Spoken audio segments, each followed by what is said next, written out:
Hi మా ఓటీటీలో streaming అవుతున్న ఆర్యన్ మూవీ అయితే చూసాను. ప్లాట్లోకి వెళ్ళిపోతే ముందుగానే సినిమాలోని విలన్ ఒక టీవీ రియాలిటీ షోకి వచ్చి ఆయన ఒక 5గురిని చంపుతానని చెప్తారు. దాని తర్వాత ఆయన సూసైడ్ చేసుకుంటూ ఉంటారు. సో దీని తర్వాత ఈ ఇన్వెస్టిగేషన్ మన హీరో ఎలా చేశారు, అసలు చనిపోయిన వ్యక్తి ఆ రిమైనింగ్ 5గురిని చంపుతానన్నారు, అసలు ఎలా చంపారు, దీని చుట్టూ అల్లిన కథే టోటల్ ఈ ఆర్యన్ సినిమా కథ.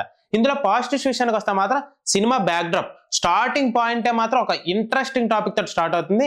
సో అసలు చనిపోయిన వ్యక్తి ఎలా చంపుతాడు అనే కాన్సెప్ట్ ని చాలా క్యూరియాసిటీగా సినిమాలో అయితే చూపించారు. అండ్ బ్యాక్గ్రౌండ్ మ్యూజిక్ సినిమాకి one of the major asset. And అలాగే ఈ సినిమాకి ఇంకొక పాజిటివ్ ఏంటంటే యాక్టర్స్. మన విష్ణు విశాల్ గారు, అదే రాక్షసుడి సినిమా తమిళ వర్షన్ హీరో, ఆయన మాత్రం సినిమాకి వన్ మ్యాన్ షో చాలా అంటే చాలా బాగా యాక్ట్ చేశారు. అండ్ ఈ సినిమాలో నెగిటివ్ విషయానికి వస్తే మాత్రం ప్లాట్ ఎంత బాగా అయితే ఎత్తుకున్నారో దాని పే ఆఫ్ కరెక్ట్గా క్లైమాక్స్కి వచ్చేసరికి ఆ కన్విన్సింగ్ అయితే చెప్పలేకపోయారు ఆ పాయింట్ని. అది ఎందుకో మనకి అంత సాటిస్ఫై అయితే ఇవ్వదు. అండ్ అలాగే హీరో వాళ్ళ వైఫ్తో జరిగే కొన్ని సీక్వెన్సెస్ ఉంటాయి. ఆ సీక్వెన్స్ అన్ని కూడా సడన్గా ఇరికిచ్చినట్టు అనిపిస్తుంది. అసలు ఆ సీక్వెన్స్ లేకపోయినా కూడా సినిమా ఫ్లో అలాగే ఉంటుంది.